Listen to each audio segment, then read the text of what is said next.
Before we get into today's video, I just wanted to say thank you to all of the new subscribers. If you haven't yet, consider subscribing. Hit that bell notification so that you can see every time I put out a new video. A major portion of you that watch my videos haven't subscribed yet, so why not? It's free. You can also find a PayPal link below if you want to give a one-time or give a monthly to support the channel. Anything, great or small, is appreciated. Now let's get into the video.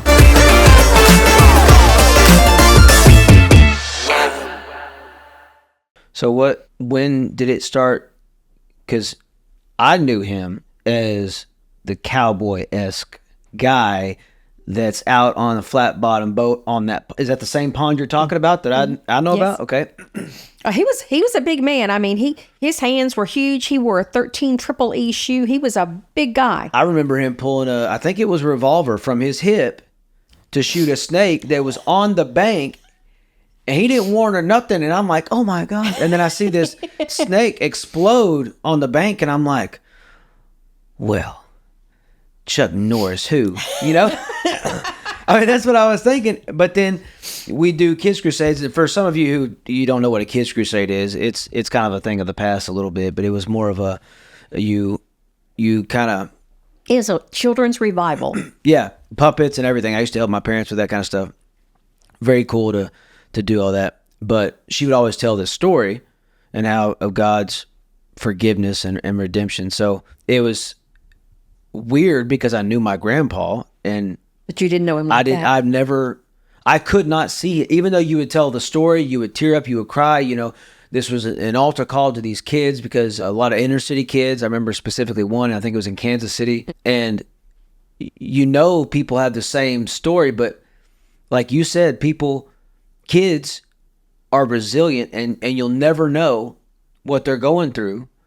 You didn't have friends over. No, I couldn't. You didn't go anywhere. No, but the kids that I went to high school with had no idea.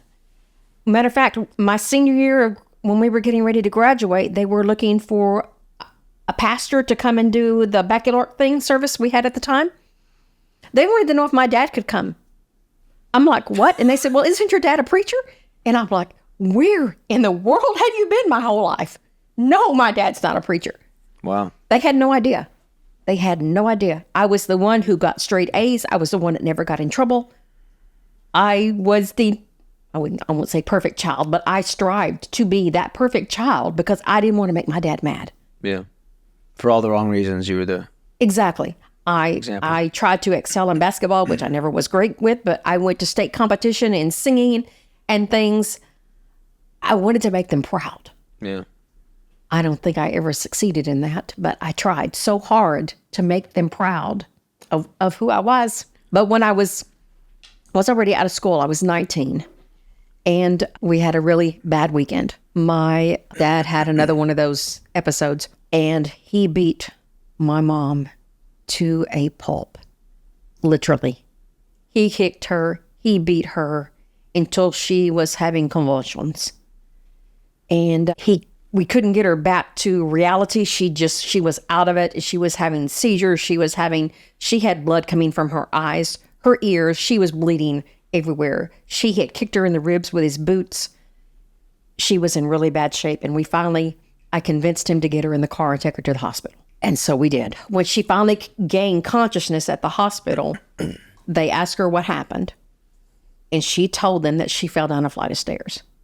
They knew that was a lie. The bruises and things and all the things that was going on with her had nothing to do with anybody who ever fell down a flight of stairs. It had to be the longest flight of stairs in the history of mankind. Exactly, because he beat her, and then he would beat on me, and then he'd go back and beat her. But I would rather him beat on me because I thought she was dying, and she almost did. So you are, in this whole process, or did it escalate, you are getting beat too? Yes. And nobody ever asked what was going on, why you went to school, or would you miss school until you healed up, or how did that work? I just covered it all up. Cover it up. You don't want any, if you're in that lifestyle, that situation, you don't want anybody to know. It's a shameful thing. You don't want anybody to know. Yeah. And even through it all, I left my parents. Now there was a time that I would have almost killed him myself. Yeah. Because there was a time that I came to really hate him. But I had to learn as a Christian that you have to separate the person from the sin. And sometimes that's really a tough thing to do. Yeah. But even as a young person, I had to learn, because I knew if I didn't pray for him, nobody else was. And so I had to learn to separate that. And that this was my daddy, but this was the demon that made him what he was, that I didn't love. But it wasn't him as a person.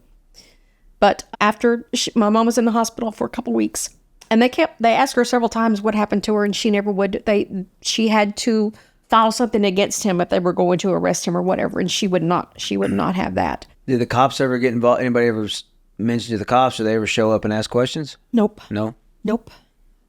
But, that was the whole different day than it is now. I'm sure they would now, but they didn't then.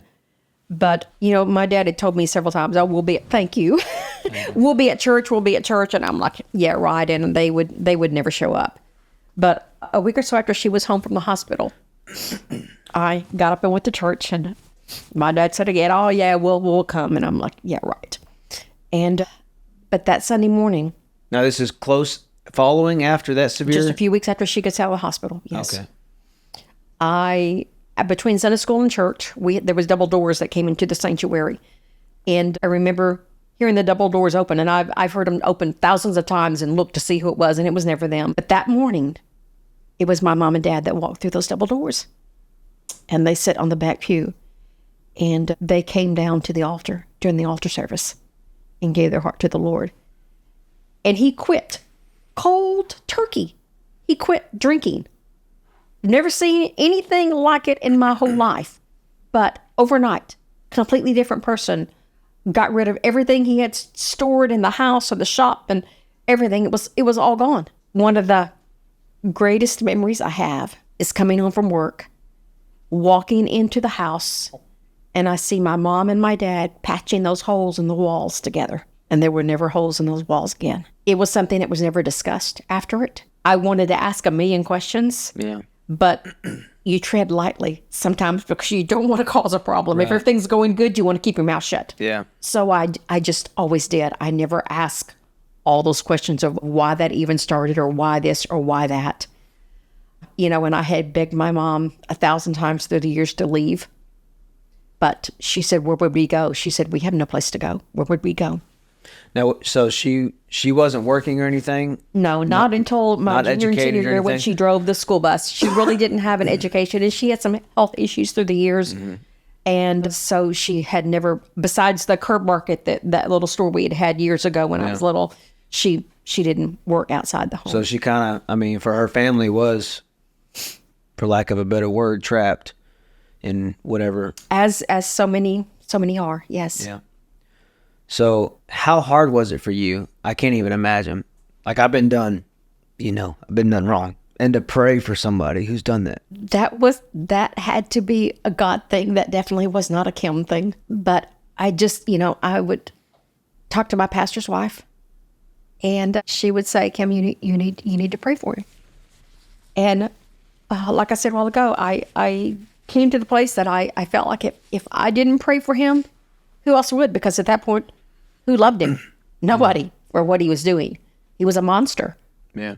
But it took a long time to build that trust back. And I learned that forgiveness was a choice. I could harbor that hatred that I had for him. It wouldn't hurt him. It was hurting me. Yeah. So I chose to forgive him. And we never talked about those things. Those things were never discussed again. It was like it was in a completely different life. And we moved on. I guess technically it was. So when that happened and he started changing and being who he needed to be as a father and a husband, how old were you at the time? Were you an adult yet? I was 19. You were 19? Yep. Okay. Yeah, you said when they went to the hospital, you were 19, so you said a few weeks later. Yep. But it was never talked about again. Nope. It never was. As far as I know, they never talked about it again. Husbands and wife occasionally have disagreements or whatever, so I'll be honest, the first little bit, I'm like, okay, here we go again, yeah. Here we go again. But it didn't escalate that way. The alcohol wasn't involved, and they were able to deal with it as adults with common sense. Yeah. So that was the only change that was made, is when they went to that altar that Sunday morning. It completely changed him. That's awesome. But that's why you never saw your grandfather that way. And I never wanted to give him a grandkid that would see him like that. I didn't want my kids to think their grandparents were monsters. And she never locked herself in a room and smoked again. That was the end of that. She did it out. What's funny is, growing up as a kid, my grandmother, to me, was the one that was the mean one. Because I doubt I still have it after all the moves and the stuff. But I had this thing that I kept. It was kind of rectangle shaped. There were two puppies squatted down like this, and I think he would do woodwork in the shop. She would paint it. So that was the first time I ever seen those guns where you put the clothespin and you put rubber bands on the end of them and you shoot them. Well, they made those. And they would take them to the crafts Arts and craft shows, yes. They never did anything like that until years after. Yeah. Really? Yeah. So that's the kind of stuff I knew. And so I wanted to help with the painting, and I painted it. And my grandmother told me it looked like crap. And she was like, "We can't sell that. Try again." So that's how I remember her, was more of the stern one. And he was the one that he would drink his iced tea with a little pinky out, stuff like that. You sit like grandpa, and I think his pinky wouldn't close though, would it? Yeah, no, it wouldn't. That's so why I thought he was just fancy, and it was really his hand wouldn't close. What was it that happened to his hand? Do you even know? Something from the military, but I don't know. It had always been that way. But he'd drink his iced tea with his pinky out like this, and he'd drink it, and I'd sit next to him, and I remember I got some ticks out there. They had geese, and when I'm 7, 8 years old, and I'm standing looking at a goose, and it's looking me in the face, hissing. It's one of the scariest things ever. So my grandma told me to stay away from them. And little lizards, her brothers, 2 girls, would take little lizards and make them go like that and clamp to their ears, and they wear them around like little earrings. And I was the one, I don't want to touch a lizard. But that's what I remember. I didn't realize that was actually the same house.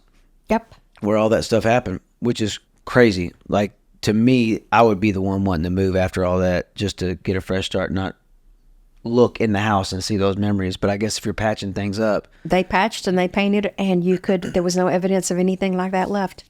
There was a rug that they had. I think it was blue, and it was oblong, and it was curved though at the end. Well, it was thick all the way around, and I would put my little cars on there, and it was a racetrack. Mm-hmm. I remember that. And then Grandma wake me up. You need to go TT. That's what she would always call it. But so, closing thoughts.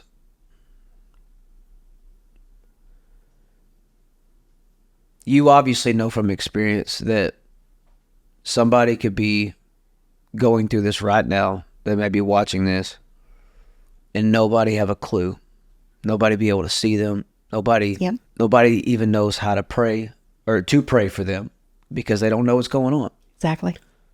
So what would be your closing thoughts to somebody who is in that world right now? And that's your camera right there if you want to talk to them specifically. Find somebody that you can trust and confide in them. It's a heavy, heavy burden to share alone, and one that can really take you down and do major damage to you emotionally, mentally. You need to share it with somebody.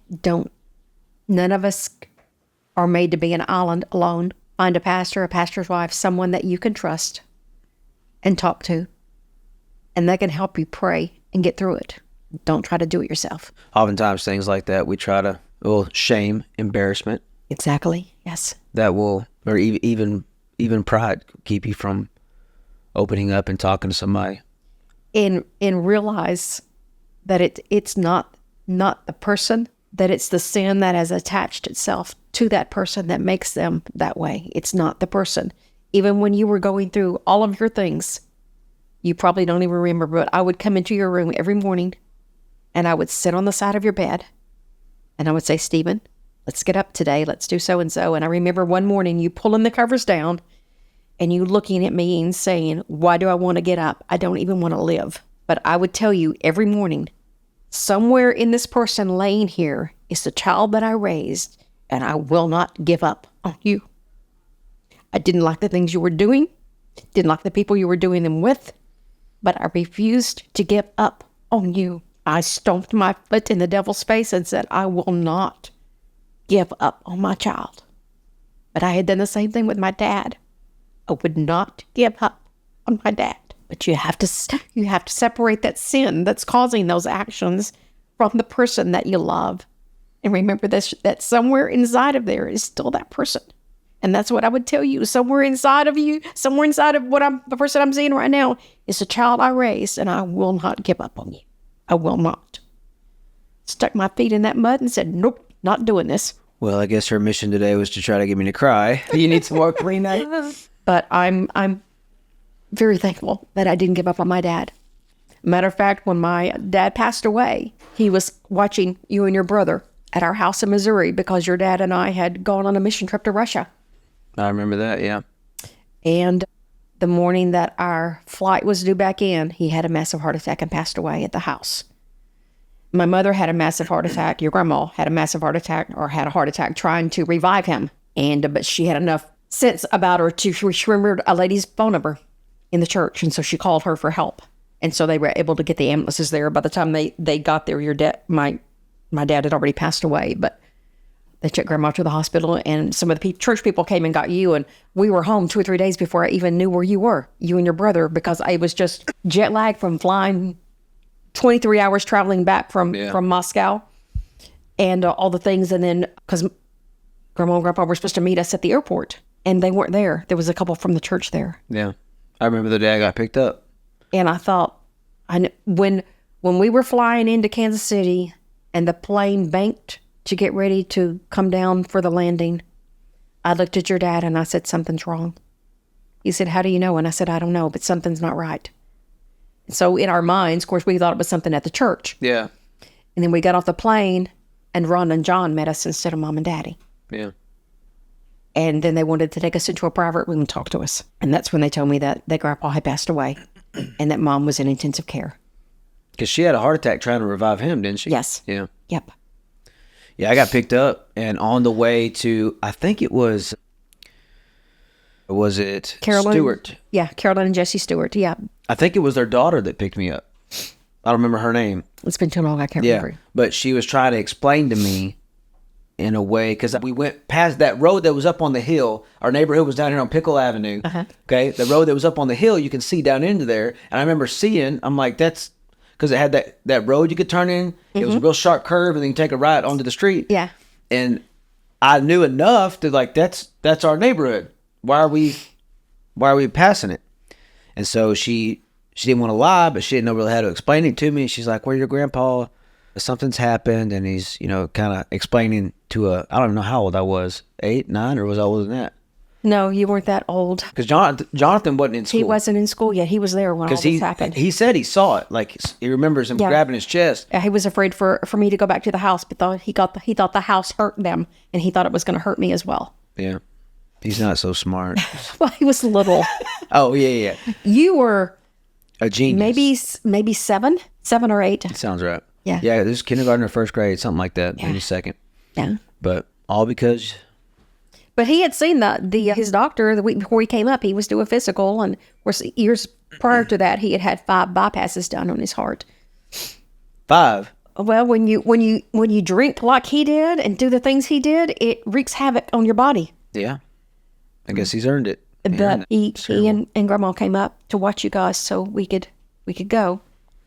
And he had that heart attack, and then we arranged everything for his funeral in Arkansas. And Mom was still in intensive care. And the doctor asked me, he said, "What are we going to do?" And I said, "Well, I've got my dad's funeral already scheduled. They took his body from Missouri back to Arkansas." And he said, "I'm afraid if I keep her, she's going to have a heart attack." And he said, "I'm afraid if I don't let her go to her husband's funeral, she's going to have a heart attack." And he said, "So what do you want to do?" And I said, "Let's leave it up to her." And she wanted to go. And he said, "Do you know how to use paddles if you have a heart attack?" Yeah. And I said, "Yeah, I do," because I'd worked in the medical field for a while. And so he sent us with a set of paddles. And got over there the night of visitation, had the funeral the next day, and the next day I had her back at Baptist Medical Center in Little Rock, and she was having heart surgery. Pretty eventful trip. It was very stressful, very stressful. Yeah. But, I know where he's at. Yeah. All because you decided to pray for him. Well, it wasn't easy. But from those years and watching him and my mom with you and your brother and all, most of those things faded. Okay, occasionally something will bring it Trigger, to memory. kind of, yeah. Yeah, it does. But I know I'll see him again one day. Yeah. And I'm so thankful I didn't give up on him, just like you. I'm glad I didn't give up on you either. Hopefully that's all the fun we're going to have in our lives and everything else is going to be just fine. But thank you for coming on and sharing your story. And for those of you who may be watching this later and you have commented saying that God doesn't exist, when I get the chance again, I didn't know if we were going to have time to do it today or not. We probably won't. We're not going to today, but to tell your healing story. Oh, you mean of being fully healed of a disease that was supposed to have killed me? Yep. That one.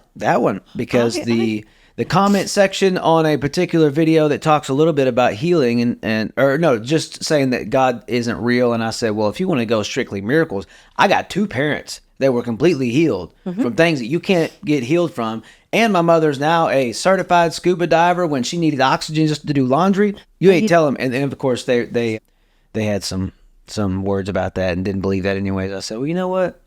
At 40 years old, I was diagnosed with a terminal illness. Sick. At 50 years old, I cold turkey all my medication, all my oxygen, all my stuff, and was completely healed. I have no signs of any of that left. And as I said earlier, I'm going to be 64 here in a couple of months. So I just do what I want. Well, gave my disability back. She's always done what she wanted. No. Gave my Social Security disability back and went back to work with a new career. And now, which several episodes ago, helped you with your career. Yep. Several episodes ago, I showed a little commercial I shot for her up in Branson, Missouri. I'll show it again. So if you ever need any real estate needs, you're moving to Branson or Arkansas, she's a broker in both, and you now have establishments in both, right? Yes. We have an office in both states, yes. What? So in Branson or Hollister, Missouri. Just outside of Branson, yes. And what's the other one? Harrison, Arkansas. Yep. So if you're in that area, they're worldwide. So we work anywhere. Yeah. I put a lot of miles on my car. So thank you again for joining me today. If you haven't yet, make sure that you hit that like button, subscribe to the channel so you can see every time I put out a new video. Thank you. God bless y'all and have an amazing week. Faith and Failures Podcast.